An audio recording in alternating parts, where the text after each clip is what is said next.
Assalamualaikum warahmatullahi wabarakatuh. Anda rindu mendengarkan kajian-kajian dari ustadz-ustadz kita dari Aceh? Kunjungi channel YouTube Maulizul Akbar NAD.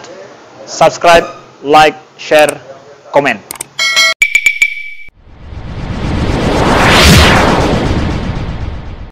Wa yassir li amri wahlul 'uqdatam min lisani yafqahu qawli.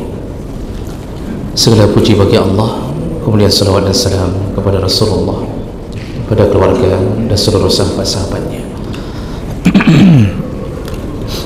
Bapak Ibu jamaah salat maghrib dan Isya yang Allah muliakan, insyaallah kita masih membahas fadilah orang-orang yang melaksanakan haji. Di pertemuan kita yang lalu kita sudah membahas salah satu daripada janji Allah dan janji Nabi kepada mereka yang melaksanakan haji dengan mengikuti semua syarat-syaratnya, maka kalau mendapatkan haji mabrur di sisi Allah,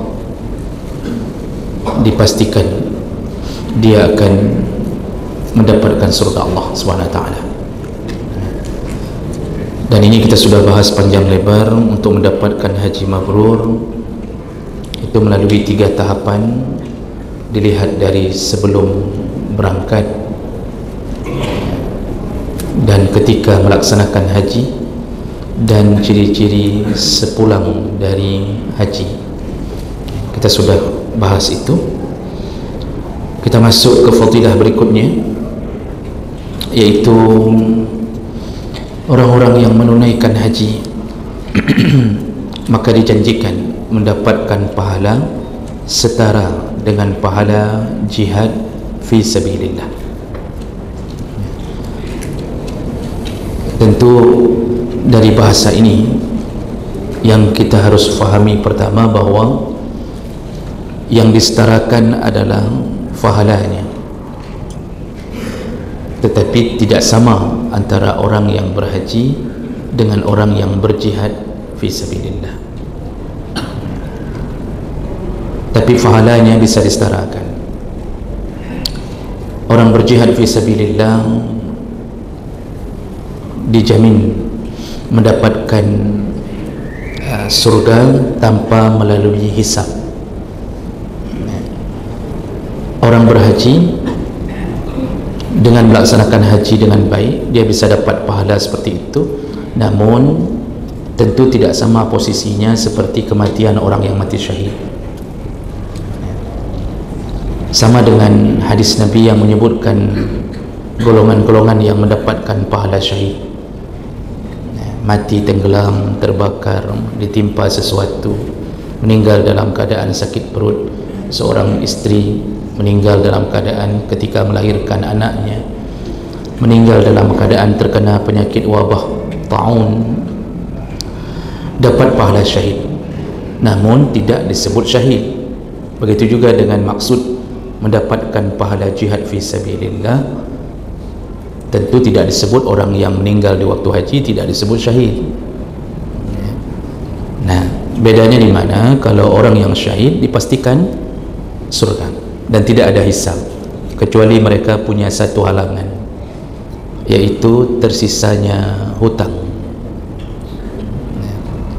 Orang yang berjihad fi sabilillah kalau meninggal syahid masih menyisakan hutang, maka hutangnya menjadi penghambat untuk mendapatkan kebaikan dari kesyahidannya sampai dibayarkan oleh ahli warisnya.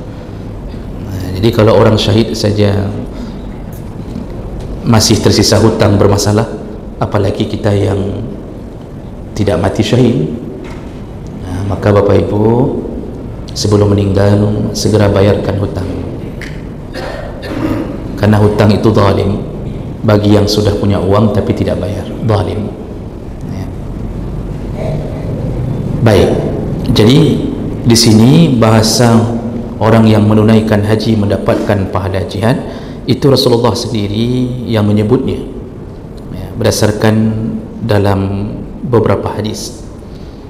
Di antaranya hadis dari Hasan bin Ali radhiyallahu anhuma qala anna rajulan jaa ila an-nabi sallallahu alaihi wasallam faqala, ada seseorang mendatangi Rasulullah sallallahu alaihi wasallam lalu berkata, inni jabban, kata orang ini, ya Rasulullah, aku ini orangnya penakut. Jadi dia mengetahui kekurangannya, dia punya sifat penakut, tapi ini lebih baik mengakui diri penakut daripada penakut tapi merasa diri berani.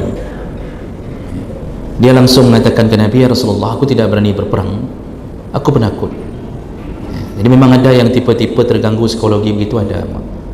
Kadang-kadang kita memang mencoba berani tapi tidak bisa. Itu ada penyakit-penyakit yang begitu ada, termasuk mungkin seperti paranoid ya, atau yang sejenisnya ya, punya fobia terhadap tertentu, hal-hal tertentu, itu biasa. Jadi orang ini mengatakan, aku ini penakut ya Rasulullah, aku tidak mampu untuk berperang. Wa inni dhaif, dan aku juga orangnya lemah ya, aku penakut, tubuhku lemah. Faqala, jadi dia ingin mengatakan itu ke Rasulullah, maksudnya mohon izin ya, untuk tidak ikut berperang. Lalu Rasulullah mengatakan, ya, halumma ila jihadin la syaukah, kalau begitu kata Rasulullah, ya, berusahalah engkau untuk ikut jihad yang tidak dibutuhkan senjata di dalamnya ya, jadi ikut saja jihad yang enggak perlu senjata. Apa dia? Al-hajj, kata Rasulullah, berhajilah, berhajilah, kata Rasulullah. Nah, hadis riwayat Tabrani dan Abdul Razzaq dengan warwatuhu siqat, perawi-perawinya terpercaya. Nah, jemaah mereka Allah Subhanahu wa taala, bahasa Nabi ini adalah bahasa yang menerangkan tentang orang-orang yang bisa mendapatkan pahala jihad walaupun tidak maju ke medan perang. Salah satunya adalah dengan amalan berhaji, dan ini tentunya tidak dimaksudkan hanya untuk orang yang lemah. Jadi bahasa Nabi secara umum ini berlaku untuk semua ya. Ketika Nabi menyebutkan jihad dan haji, ternyata haji punya posisi untuk menggantikan jihad. Ini tentu yang berhaji juga mendapatkannya ya, juga mendapatkan pahala ini. Nah, kalau kita merenung sedikit, memang haji seakan-akan sama sekali tidak mirip dengan jihad. Tapi kalau kita mencoba untuk mencocokkannya, maka banyak kesamaan di antara keduanya. Orang-orang yang berjihad fi sabilillah, berperang di masa Rasulullah terutama atau kapanpun, itu akan membutuhkan harta untuk berangkat. Maka orang berhaji pun akan berusaha mengumpulkan harta untuk berangkat. Dan ini sudah satu jihad awal. Mengumpulkan uang untuk berangkat itu jihad. Dan itu apalagi jihad mengalahkan hawa nafsu. Kita sudah bahas di pertemuan kita yang pertama masalah ini. Banyak orang tidak mampu mengalahkan hawa nafsunya. Uangnya ada, sudah cukup untuk daftar haji, tapi dia kemudian tidak daftar haji, malah dia beli sesuatu yang dia bisa hidup tanpa sesuatu itu. Dia beli mobil 100 juta, 150 juta, 200 juta, ada yang 300 juta. Haji daftar 25 juta, tapi dia utamakan mobil, dia tidak daftarkan haji, padahal tanpa mobil dia bisa hidup. Nah, kalau seandainya dia mati dengan mobil ini di jalan tol, maka matinya akan berurusan dengan Allah, karena dia sudah dianggap orang mampu tapi dia tidak daftar. Nah, ini orang tidak mampu mengalahkan hawa nafsu. Padahal dengan motor pun dia sampai ke kantornya dengan motor biasa, Honda. Orang Aceh kalau nggak disebut Honda kurang jelas. Honda apa? Bisa sampai, tapi dia tampakkan kemewahannya. Ini saja mengalahkan hawa nafsu, itu bahagian daripada jihad fi sabilillah. Orang mau berperang di masa Nabi itu harus mengalahkan nafsunya untuk tetap tinggal di kampung, tidak mau mengeluarkan harta. Itu dia harus kalahkan itu. Makanya ketika perang Tabuk, perang Tabuk untuk menghadapi pasukan Romawi di 9 Hijriah, itu kan Abdullah bin Ubay bin Salul, ketuanya munafik di masa Rasulullah, itu berhasil mengganggu keteguhan beberapa orang dari kalangan orang-orang Arab pada waktu itu untuk tidak ikut berperang bersama Nabi. Kenapa? Karena pada waktu itu perang Tabuk harus berjalan sekitar 600 atau 700 km untuk menghadang pasukan Romawi yang telah menunggu di Tabuk, dan mereka merencanakan menyerang Madinah. Jadi pasukan Romawi yang sudah terlatih pasukan perangnya merencanakan menyerang Madinah. Dan ketika mendengarkan informasi itu, Rasulullah segera menyiapkan pasukan. Walaupun ujung-ujungnya ketika Rasulullah memberangkatkan pasukannya, itu sampai di sana pasukan Romawi sudah mundur duluan. Mereka tidak nyangka 700 km ditempuh oleh Nabi dan pasukannya dengan hanya bermodalkan unta dan kuda. 700 km kan Pak, dari Medan Banda Aceh itu. Medan Banda Aceh dengan kuda, unta, bukan lewat jalan aspal, melewati padang pasir. Waktu perang Tabuk itu terjadi, itu cuaca sangat ekstrim, sedang musim terlalu panas.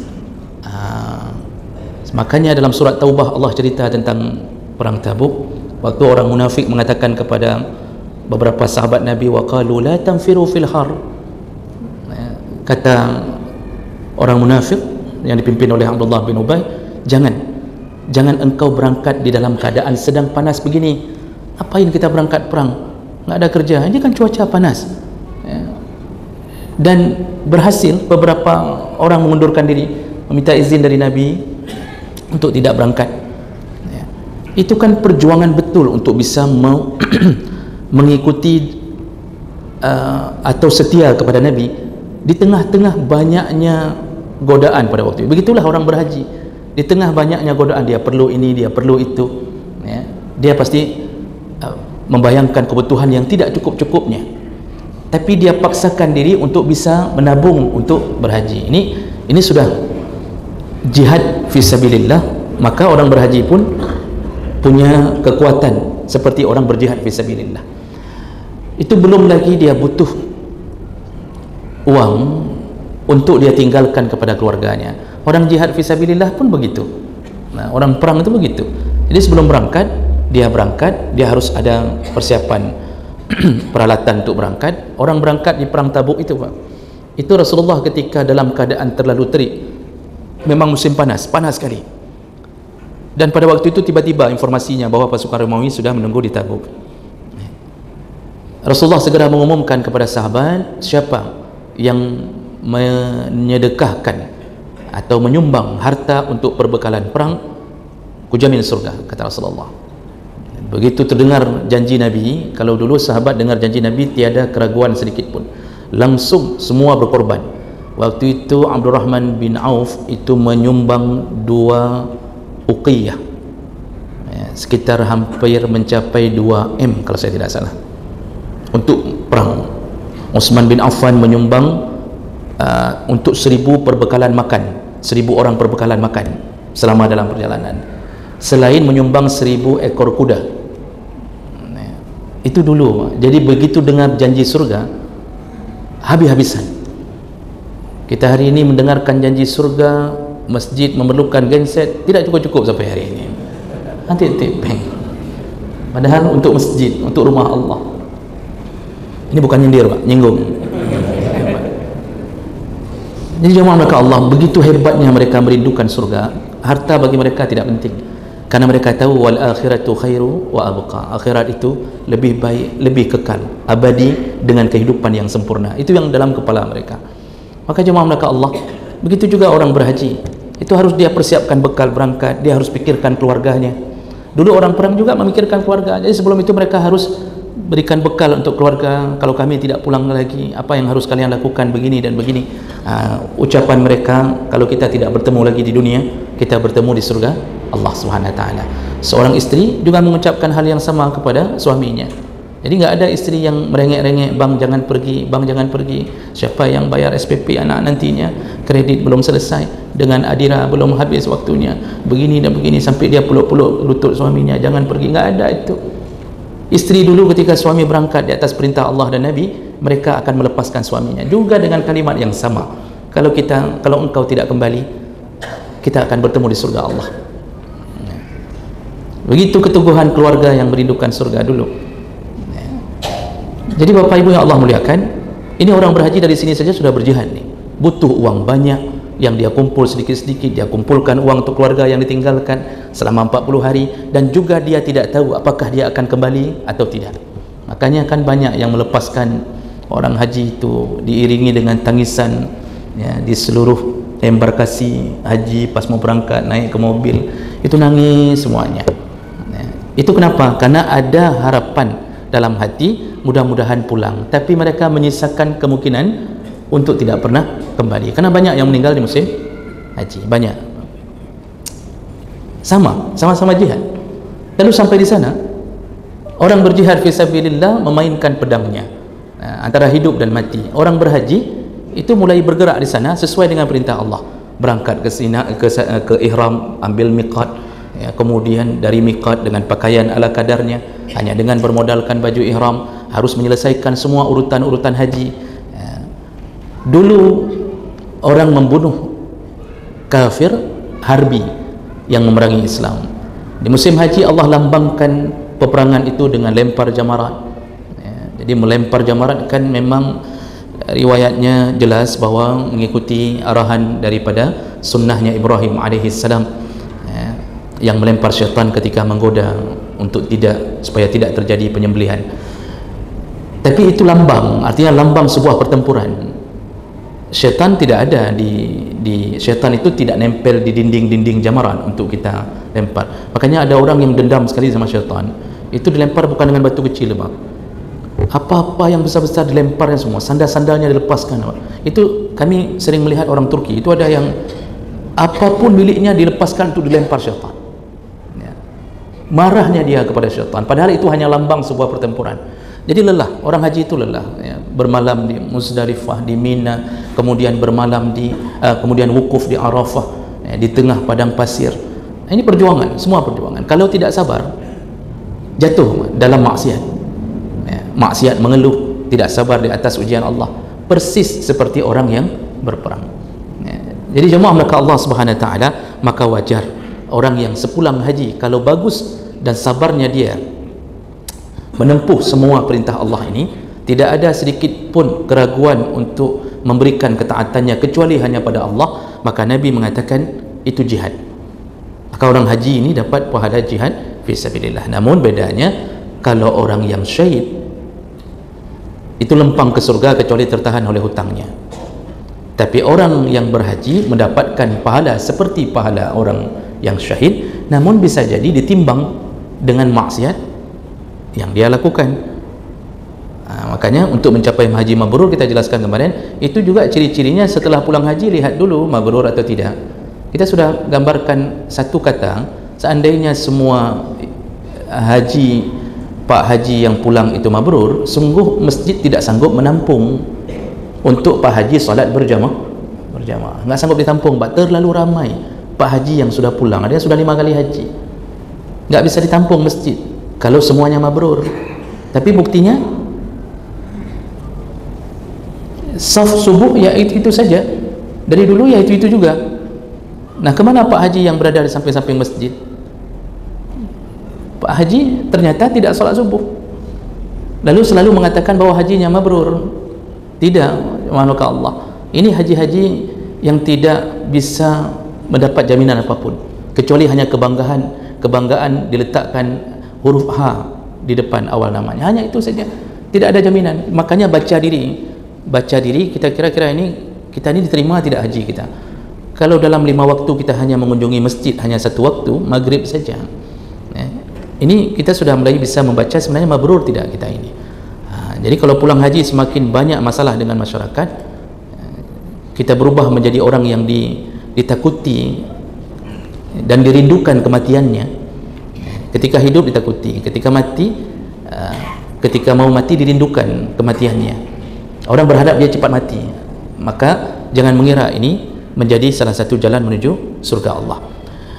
Rasulullah sallallahu alaihi wasallam menyebutkan dari hadis Buraidah radhiyallahu anhu, anna Nabi sallallahu alaihi wasallam qala, an-nafaqatu fil hajj.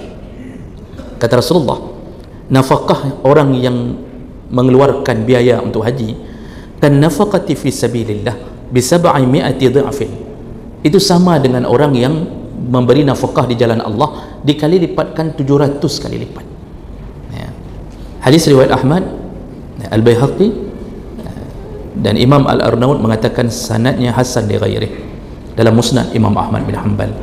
Jadi semua uang yang kita keluarkan ternyata dihitung seperti kita mengeluarkan uang untuk jihad fi sabilillah. Maka tidak ada yang sia-sia.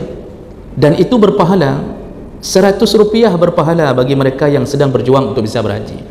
Semua yang dia habiskan di sana, yang tujuannya untuk tegaknya pelaksanaan haji tersebut demi ketaatannya pada Allah, semua dihitung sebagai harta yang dia keluarkan jihad fi sabilillah.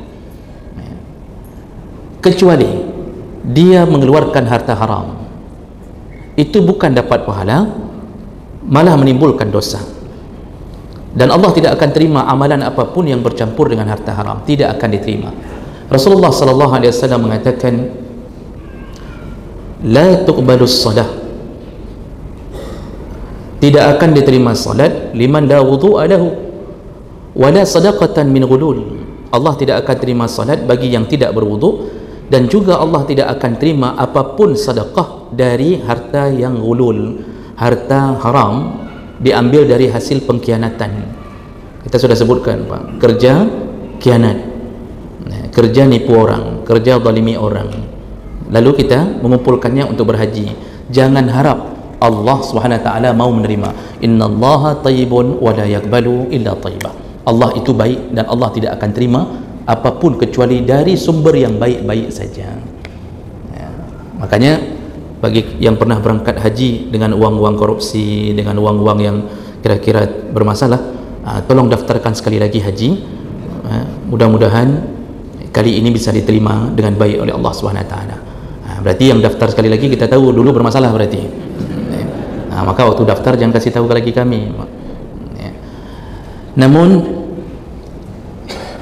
walaupun begitu, mengulang-ulang haji itu tidak dianjurkan selama kita berhadapan dengan kebutuhan yang lebih utama. Menolong fakir miskin, anak yatim, menolong keluarga, itu lebih utama daripada mengulang haji. Dan mudah-mudahan, kecuali kita yakin haji kita itu batal, apakah tidak sempat wukuf di Arafah, itu yang membuat haji bisa batal. Itu silahkan diulang. Dan haji-haji yang telah berlalu, bermohonlah kepada Allah semoga Allah menerimanya.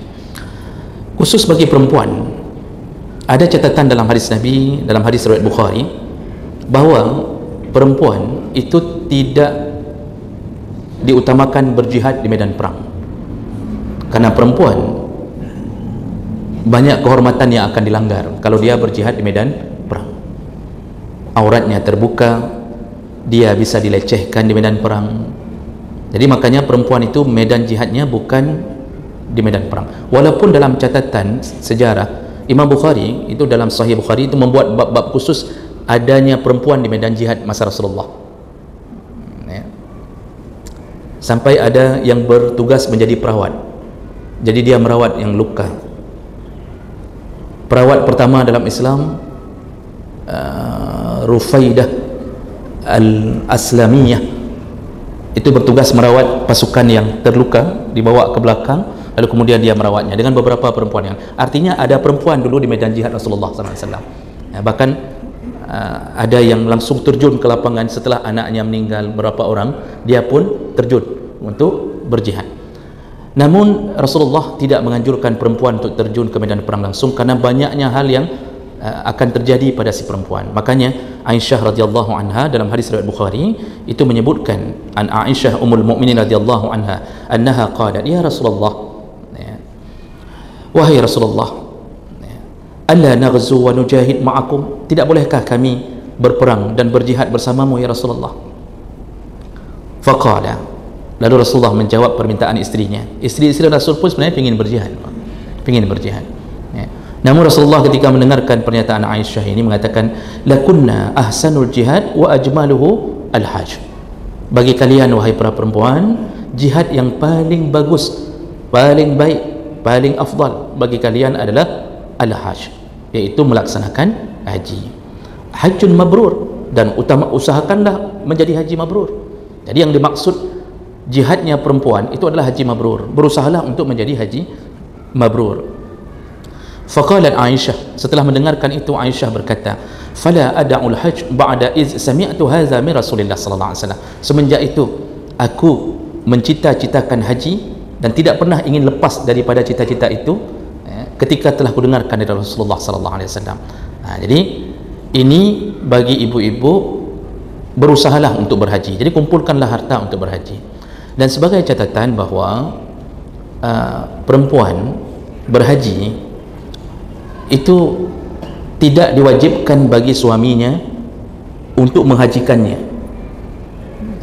Jadi kalau ditanya apakah seorang suami wajib menghajikan isteri, semua jawaban para ulama mengatakan tidak, karena kita suami wajib kepada isteri yaitu pangan, sandang, papan. Sandang, pangan, papan. Betul ya? Karena terbalik-balik, kadang-kadang papan duluan dikasih. Itu yang wajib kita, nafkah itu. Termasukkah haji? Tidak termasuk. Untuk menghajikan isteri itu bukan kewajiban suami. Maka isteri itu berusaha menyimpan sendiri hartanya untuk bisa berhaji. Nah, tapi kalau ada suami yang kemudian menghajikan isteri, jadi dia berusaha dia hajinya bersama isteri, maka isteri ini sungguh telah menjadi isteri yang beruntung mendapatkan suami yang saleh. Walaupun suami mungkin sambilan mengusahakan istrinya haji, sambilan ada yang ngurus dia, tapi itu masalah niat sambilan itu tetap pada intinya dia dapat pahala menghajikan istrinya. Ini hadiah dari suami yang terindah ketika bisa menghajikan istri. Maka yang model-model dapat suami begini ibu-ibu, itu jangan sepulang haji ditelantarkan suaminya. Jadi kalau suami setruk, itu tolong peliharalah baik-baik, dan jangan ada sedikit pun kata-kata yang menyakitkannya, karena dia telah memberi hadiah di luar kewajiban dia. Ingat-ingat kembali ketika masa-masa sama-sama berjuang di kemah-kemah di Mina, Muzdalifah, di Padang Arafah, berjalan bersama, itu diingat-ingat kembali. Dan perlu diingat-ingat bagi para isteri bahawa ridha suami itu adalah jalan paling pintas untuk menuju ke surga Allah SWT. Rasulullah mengatakan, ayyuma imra'atin matat, semua isteri yang meninggal dunia atau lebih dahulu meninggal suaminya, wa zawjuha radin anha, dan suaminya ridha kepadanya. Ridha ini ridha dengan pelayanannya selama ini. Jadi waktu meninggal suami teringat dengan kebaikan isteri selama ini dari hal-hal yang sederhana, menyiapkan makanan, membuatkan teh setengah panas, lalu mengeluarkan roti kongguan untuk diberikan ke suami, disuapkan ketika suami sakit, diurut. Ini semua pengorbanan isteri.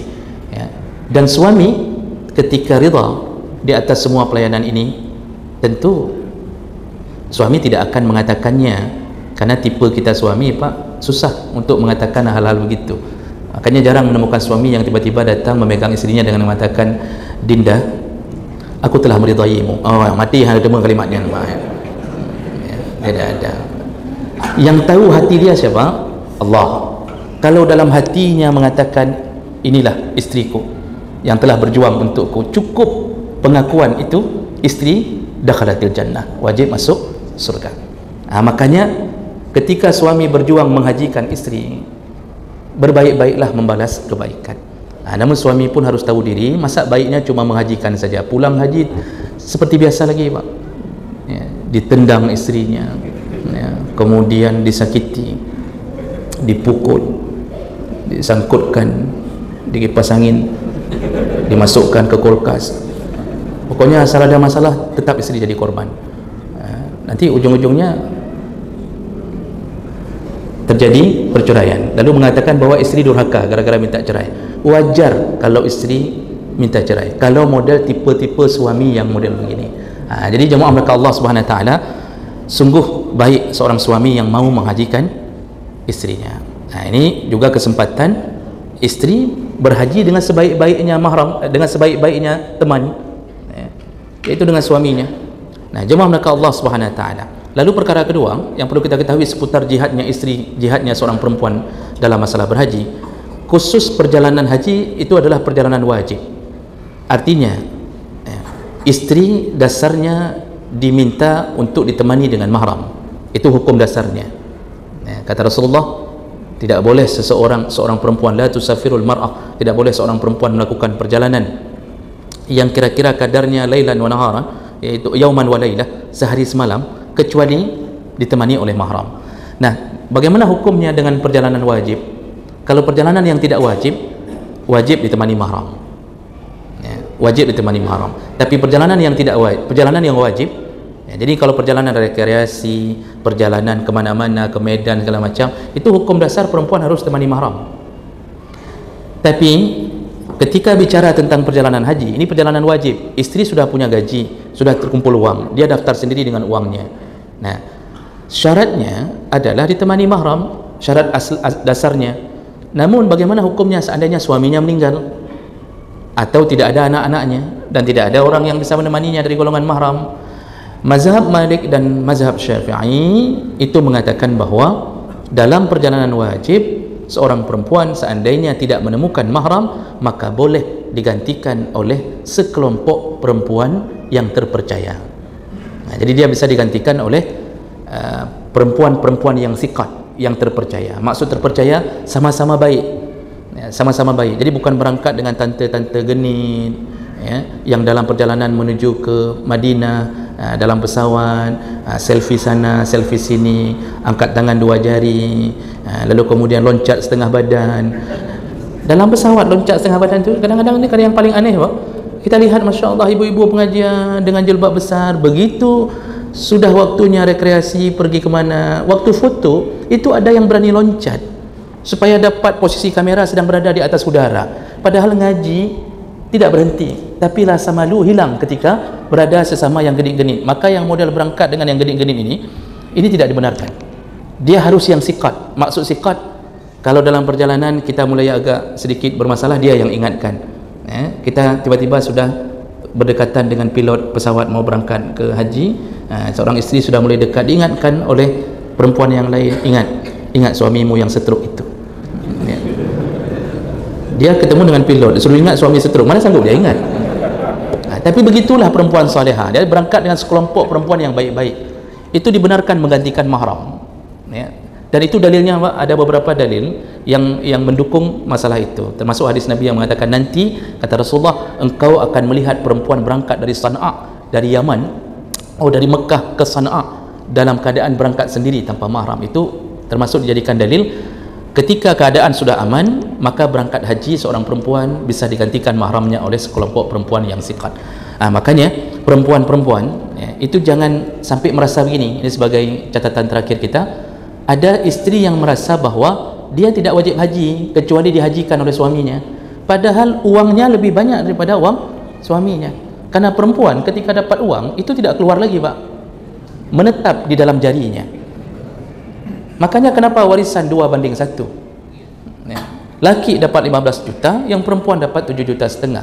Karena laki walaupun 15 juta dalam hitungan bulan habis untuk beli chip game judi online saja nggak cukup. Perempuan dapat 7,5 juta lengkap, melingkar di jarinya, tidak keluar tidak keluar sama sekali. Karena perempuan orang yang tidak diwajibkan nafkah. Si perempuan apalagi kalau sudah PNS, itu jangan salah faham mengira nggak wajib haji. Gaji dia lebih besar daripada gaji suaminya. Dia dapat sertifikasi, suaminya cuma honorer. Dia simpan dalam tabungan pribadinya itu sudah sampai 100 juta tapi tidak daftar haji. maka isteri harus faham, begitu sudah dapat wang untuk berangkat, isteri wajib daftarkan diri. Paling bagus daftarkan suami. Jadi isteri yang memberangkatkan haji suami. Ini suami yang kalau tidak tahu malu, berangkatlah dengan model begini, ya. Baik, kira-kira begitu, ya. Maka inilah pahala jihad untuk orang-orang yang berhaji. Demikian kita sambung insya-Allah di pertemuan yang akan datang. Subhanakallahumma wabihamdik, asyhadu an la ilaha illa anta, astaghfiruka wa atubu ilaik. Wassalamualaikum warahmatullahi wabarakatuh.